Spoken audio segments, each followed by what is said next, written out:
Hello, let's talk about the best boss in each Soulsborne game. Oh yeah, in order to make this video a bit interesting, I want added bosses who were on this video. Hope you will like this video and you will press something under it. Okay, let's begin with Demon Souls. Well, I won't surprise anyone with this one. It's King Alland. Yeah, compared to other bosses from this video, he has extremely castrated and simple moveset, but for a Demon Souls start, he's oh my fucking god 10 out of 10 boss. I won't talk much about Alland because I added him on this list because he not only has the biggest arsenal of moves among all Demon Souls bosses, he's also the only boss without gimmick. You don't have to find this very obvious G-spot and hit it until he dies, or find some one random mamba jama bullshit item which kills boss for you. No, just a regular boss who will fight you with his sword. So yeah, let's move to Dark Souls 1. Well, even though many people will start bitching about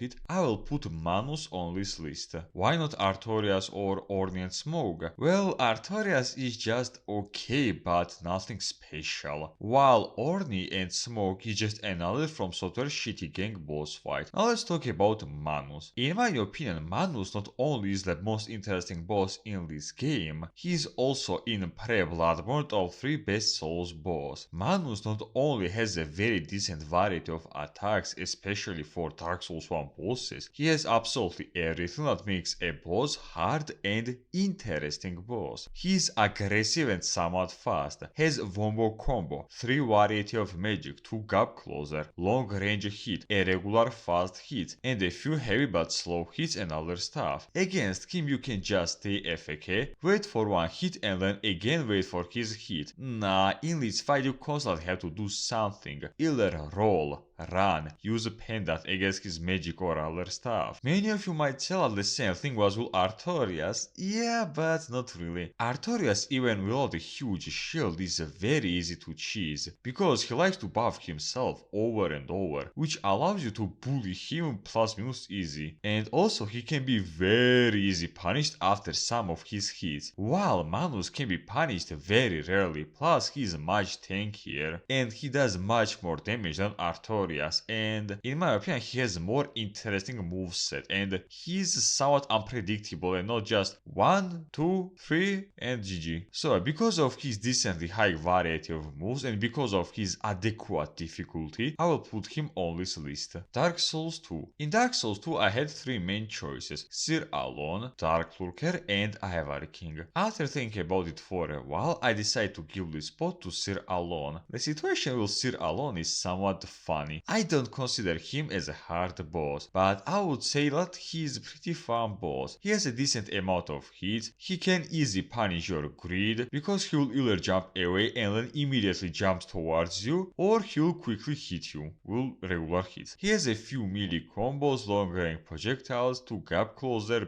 parry, grab hit, and he is also very mobile, which won't allow you to just Erwan spam him to death. The thing that I don't really like about him is his dash. Not because it's annoying, unfair, or because it's hard to dodge a move. No, not at all. The main problem of this move is that sometimes Sir Alon is just spamming this move over and over. I even made fun of him once and called him one move boss, because let's say how it is, 90% of all people who died against him died against this move, 8% died against his grab teleport and 2 others on any other of his move. But despite that, I still think that he's the best boss of Dark Souls 2, simply because of his agility and because this fight is pretty much a PvP matchup against a dude on a heavy steroids, Bloodborne. Well, the answer to who was the best boss of this game was very obvious for me. It's Orphan. I know that many people are jerking themselves and say that Orphan is super duper hardcore omega level difficulty boss, while in reality he's not that hard. Plus, let's see how it is. Most Bloodborne players, for some dumb reason, fight with the shittiest weapons that they can find. But once again, objectively saying, he is just a normal difficulty boss. Not the easiest, but also not the hardest one. Why I say all this stuff? Well, simply because I don't agree with a dumb take such as hard boss equals good boss, and if you kill the boss on your first or second try, this means that this boss is bad. And surprise, surprise, I killed Orphan on my second try on my first Bloodborne Bloodborne DLC playthrough. I killed him by simply R1 spamming him to death, and in case you thought I got lucky, I also fought him again, and this time I killed him on my first try without any problem. But despite that, I still like this boss, and there are many reasons for that. First of all, he's extremely mobile and acrobatic boss. He simply looks very epic. He has a decent variety of hits. He does somewhat reasonable amount of damage. Yeah, he's absurdly tanky, but that's not that problematic to be honest with you, because in his phase 1, you can abuse everything fuck out of him by parrying him over and over. In second phase, yeah, you might have a bit trouble, simply because not only you no longer can parry him, you have to deal with his insane combos, and him throwing at you lightning and some magical bombs. But despite that, I will still put him on this list for being a very fun, dynamic and epic boss with very decent amount of hits. His boss fight, especially in phase 2, is almost non-stop action, in which you constantly have to trade with him or roll away from his combos. Against him, you aren't bored or waiting for one specific hit to cheese him. You can just stagger him to death. He doesn't have insta-kill outplay button. No, this boss is a very cool, acrobatic, dynamic and fun boss with interesting and diverse moveset, and because of that I'll put him on this list. Dark Souls 3. Well, in this video I had many bosses from Dark Souls 3, so in land I had to choose either Fried or Pontiff. After thinking for a while, I think that the correct choice would be Sister Feet. Even though I like Pontiff, I think Fried deserves to be on this list. There are a few reasons why I think like that. First of all, even though many people are bitching about her being way too fast for Dark Souls 3 combat, which is not true at all, she has many massive weak moments, which makes this fight very durable. Most obviously, she has zero poise, which allows you to stagger her for a while or cancel some of her moves. She also has invis, and on your first playthrough, on your first attempt, this move can be a bit annoying, but after realizing that you can see snow after effect after her jump, you can quickly run at her and either backstab or just R1 spam her. In phase 2, she'll receive a help from her sugar daddy, and this is one of the few good duo boss fights in From Software games. Unlike phase 1, Fried is much more passive, and she acts like a long range caster, which allows you to punish Ariandel, who is very immobile boss. Also, they won't allow you to just R1 spam Lei to death. Fried has a snow projectile, which gives you more than enough time to dodge it, but if you are non-stop spamming R1 button, you will take damage and you might get wombo comboed and die. She also has heal, and during that, you can either try to push Ariandel and try to finish him off, or you can backstab Fried and not only do a solid amount of damage, but also cancel her heal. And